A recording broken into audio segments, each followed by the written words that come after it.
My sister died, very young, 27, very tragically, very unexpectedly, in February. My mother-in-law and my family are close, as dear husband and I grew up in the same town.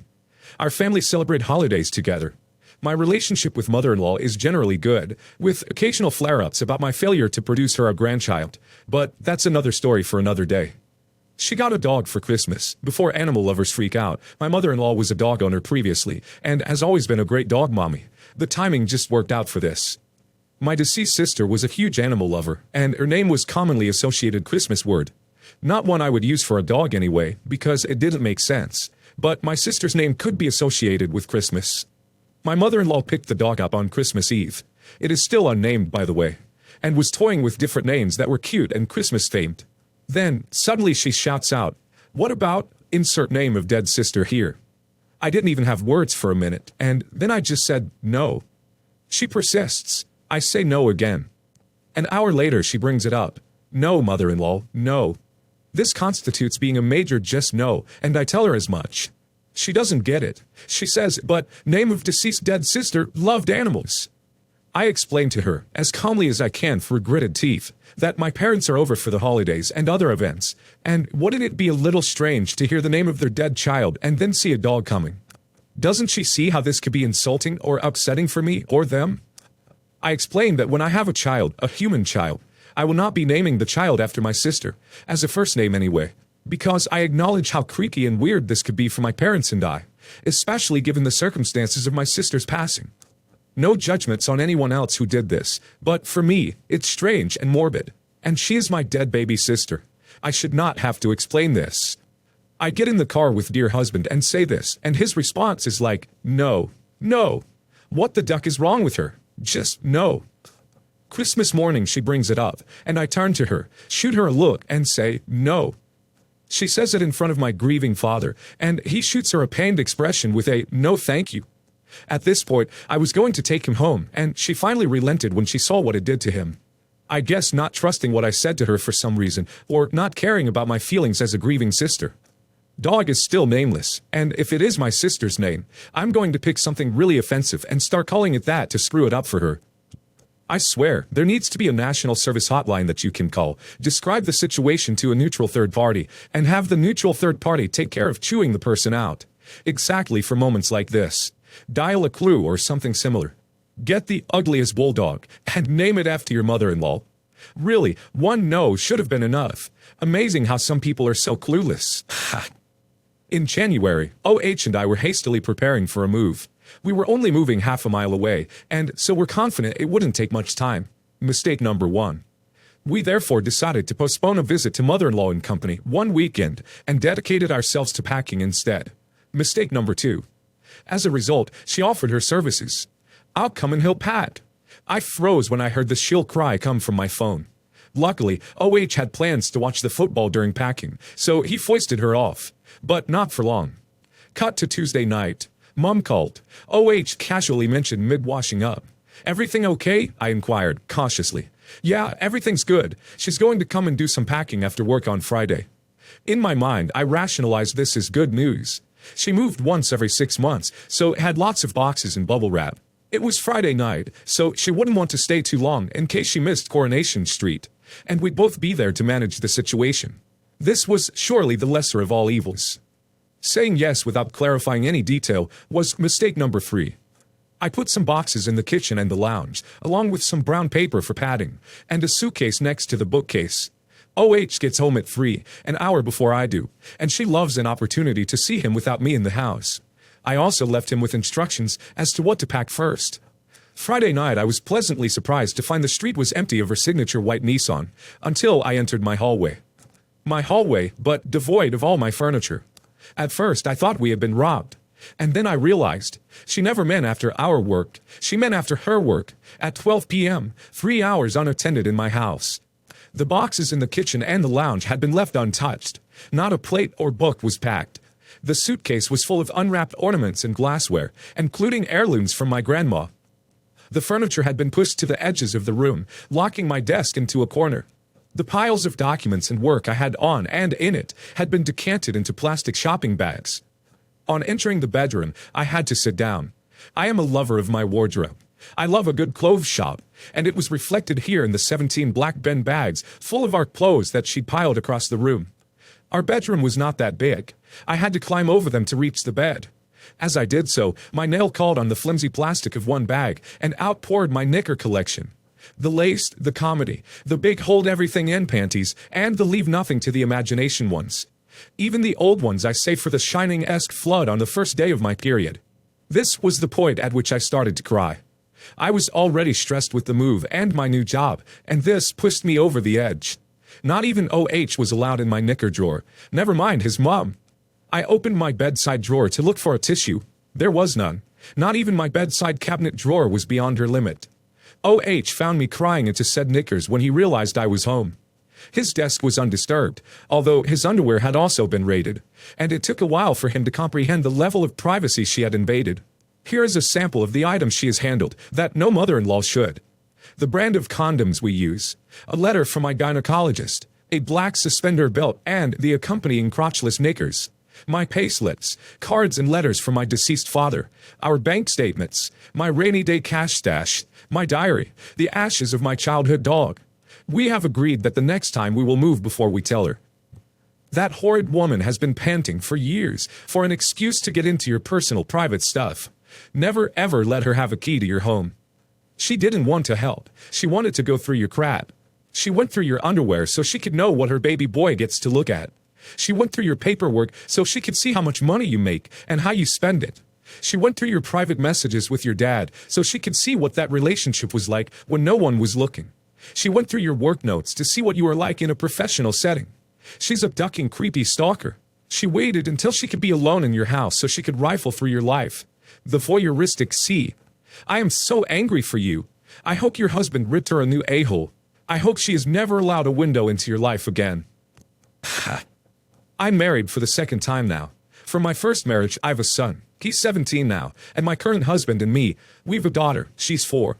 At first, I was a little worried about how my son will feel towards my new husband, but they bonded almost instantly, and we have an amazing family. As for my relationship with my mother-in-law, it's been pretty unfriendly ever since I met her, and we had a few incidents lately that made me dislike her even more. One happened just before Christmas. When celebrations come, I like to make some extra money. I knit, I crochet, I make jewelry and things like that. I take private orders. Mother-in-law wanted me to crochet a pair of baby boots for her friend's grandkid. I said no problem, and I told her the price. I don't think I was unreasonable. I asked for $12 only. I think it's not too much for something handmade. If she went to a store, they would cost more. She had a different opinion, though. How can you ask for money from your own family? I know I wouldn't ask money from my son or from my husband, but when it comes to mother-in-law, I kind of felt like asking money from her because our relationship is very distant, and honestly, I don't consider her my family. She offended. As from her point of view, it was incredibly expensive. Well, less work for me. And then, on Christmas, she got back to me. I hate coconuts. Everyone who knows me knows I hate them, and mother-in-law knew it as well. So on Christmas Eve, when we exchanged presents, she gave me this body care gift set, and I was happy at first, until I looked closer at it. Of course, every product had coconut in it. There were a shampoo and a conditioner with coconut milk, a hand cream with coconut oil, a lotion with coconut extract, and even a lip balm with coconut. I was like, I didn't want to make you those baby boots for free, so you decided to give me something you know I don't like. That's a kindergarten-level revenge if you ask me. So recently, my husband and me, we had to leave the city for a whole day, and we asked mother-in-law to babysit our daughter. Because we were going to be back very late, we agreed that my son would pick her up when he comes home from his hockey training. When we returned home that evening, my son waiting for us, and he was obviously really agitated. I asked him what's wrong, and he said, Mom, when I arrived at her house, she was ducking. I was like, what do you mean? Because at first, I thought that it was some teenage slang, but he was like, no, Mom, she was literally ducking. What happened was that his training ended sooner than usual, and he decided not to wait and go after his sister sooner. When he got to mother-in-law's house, he was knocking and no one coming to the door. Then he tried it, and the door turned out to be open. He came in the house and found my daughter alone in front of the TV. He asked her where her grandma is, and she pointed to this room. My son opened the door, and mother-in-law was there in the bed, having S with some man. My son basically caught them in the act. They didn't even notice him until he made his presence known. He was like, what the hell's going on? Is this how you babysit your granddaughter? I agree he maybe stepped over the line a bit, because he called her an old S, but he loves his little sister to pieces, and when he saw what mother-in-law was doing instead of spending time with her granddaughter, he kinda lost it. Mother-in-law got scared and tried to feed him various excuses like, "It's not what it looks like. I'm looking after her. She's fine. I always see what she's doing." And then, when she saw that my son was really mad, she tried to bribe him. She gave him $50 so that he wouldn't tell anything to me. After hearing this, we were furious. I had never seen my husband so angry. As they were going home, my son had questioned his sister like, "Did your grandma play with you? Did she spend time with you?" And she said no. Mother-in-law just turned the TV on for her and disappeared into the room, coming out rarely to see what she's doing. She was hungry because mother-in-law didn't make her lunch, and she was basically all by herself the whole day. She's just 4 years old. You have to look after her. Thank heavens that she didn't get hurt in some way, or even worse, leave the house. Since the door was unlocked, she could have easily walked outside, wander somewhere, and get lost.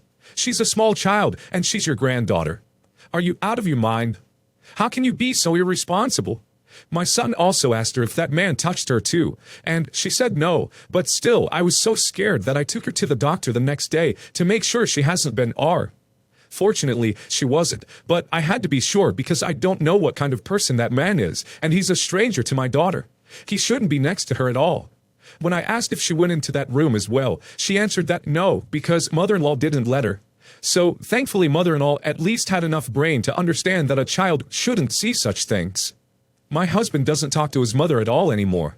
That's not something you'll take lightly, so at least for now, he has cut all contact with her. I called her recently to inform her that she'll never be left alone with her granddaughter ever again. First, she pretended she didn't know what I was talking about. I guess she honestly thought that because she gave my son that money, she's safe. No one will find out about her nasty butt. She thought that because he's a teenager, she can buy his silence, but my son is not like that. Mother-in-law, your son is blabbering like a woman. That's not something a man should do. Me. So, you think it's okay to duck someone when your granddaughter is there, and you're supposed to look after her?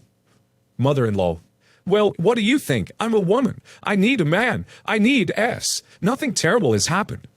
I was like, I understand that you're a woman, and that you have needs, but why do it when you're babysitting a child? Why couldn't that lover of yours come the day before, or the day after? Why would you do it when your granddaughter is there? If you didn't want to babysit her, all you had to do was tell us. We would have found a different solution. It's not like you're our only option. We asked you because we thought you'd enjoy spending time with your granddaughter, and she with you. It's over now. Now, you'll only meet her when either me, my husband, or my son will be present. You'll never be alone with her again. She got so mad about it. She was like, "Are you all stupid? I can take care of her. Nothing has happened." She didn't understand anything. She's too little. She likes being with me. You're all exaggerating. I didn't even listen more. I hung up. Yes, she didn't understand what mother-in-law was doing, but that doesn't change anything. I now see mother-in-law as a threat to my daughter. Honestly, your son had exactly the right response, with exactly the level of vitriol and disgust the situation merited. Also, how dare your mother-in-law try to pass the blame to your son, i.e., it's his fault for blabbing like a woman. Also, she has needs. What about the actual needs of the child she didn't even feed? What she did was indefensible. The fact that she doesn't even show the slightest remorse should be an entirely new red flag on top of everything else that happened. And maybe your daughter didn't understand what precisely mother-in-law was doing, but she did understand that she was hungry and alone. I tell mother-in-law to go duck herself, but she clearly has someone lined up for the job. I hope you guys consider extending no contact for a long time. They were high school lovers and eventually dated all through college. They were gonna get married, but he ditched at the last minute. He woke up and had a dream about traveling the world. He insisted it was the right idea, the right choice. My wife was understandably upset, and they broke up. She's talked about him many times before. 2 months ago, he came back to town to settle down. He wanted to make amends and wanted to be friends. Of course, I let my wife go. I didn't think she would cheat. Why would she? We're married and have been for 8 years. Dude is a freeloader working as a tattoo artist and couch surfing still. Of course, he also had a girlfriend, so chances of cheating were likely not good. But my wife has been spending way too much time with him. Way too much. They're practically with each other daily, and she's been sneaky about it. Just a few weeks ago, she went out drinking after work with some friends. She texted me that she was spending the night with her best friend because she had too much to drink.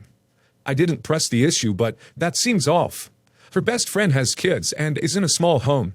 She also wouldn't be out late without a babysitter. Of course, her best friend later tells me she left early and my wife stayed behind with her ex drinking still.